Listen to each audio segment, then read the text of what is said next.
Hi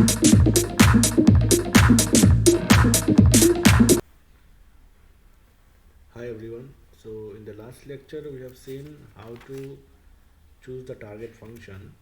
In that we have seen how to prepare the choose move function, and then how choose move function gradually changed to V, capital V, such that capital B goes to R. That means capital B was mapped to R. R is set of real number. So and then finally we have seen that it is not possible to uh, define or to design a algorithm, recursive algorithm, which will solve the problem of this checkers learning problem, checkers learning program, which will solve it in very quick fashion. That means maybe in polynomial time it is not possible.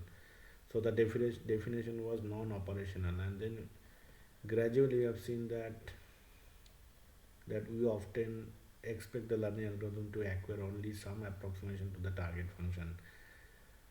So, and for this reason, the process of learning the target function is often called function approximation. So, we understood what is function approximation, and instead of using capital V, we will be using V cap.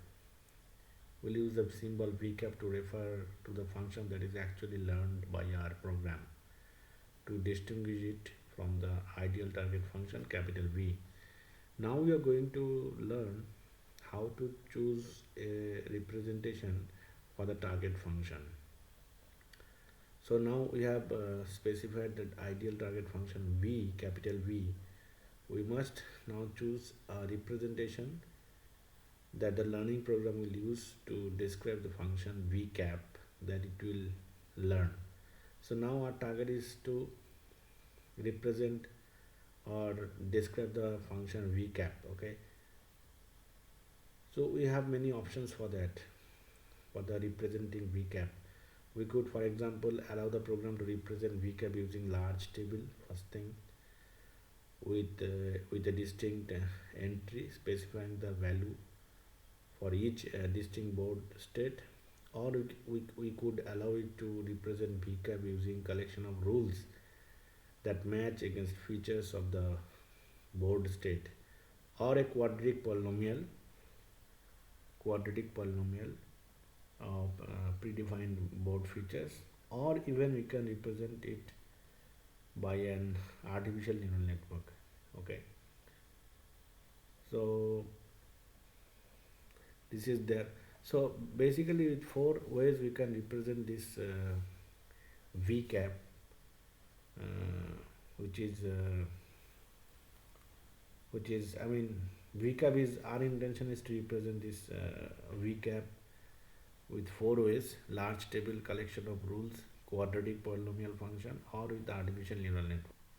The V cap, that means the function V cap, so that we can call this V cap as given board state.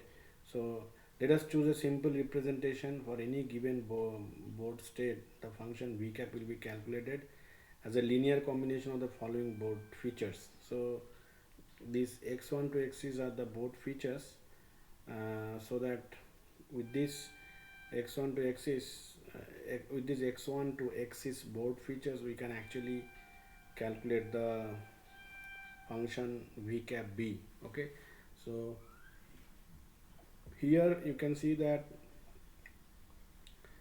the number of x1 is the number of black pieces on the board, x2 is the number of red pieces on the board, and x3 is the number of black kings, x4 is the number of red kings, and x5 is the number of black pieces threatened by the red pieces, and x6 is the number of x6 is the number of red pieces threatened by the black.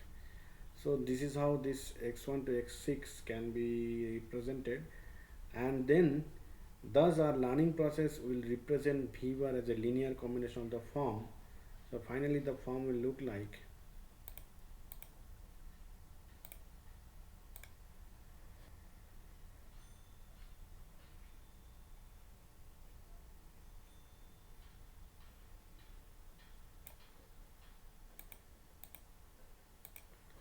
So from here finally the form will look like, thus a learning process will represent v bar or v cap b, which is a linear function of the form w0 plus w1 x1.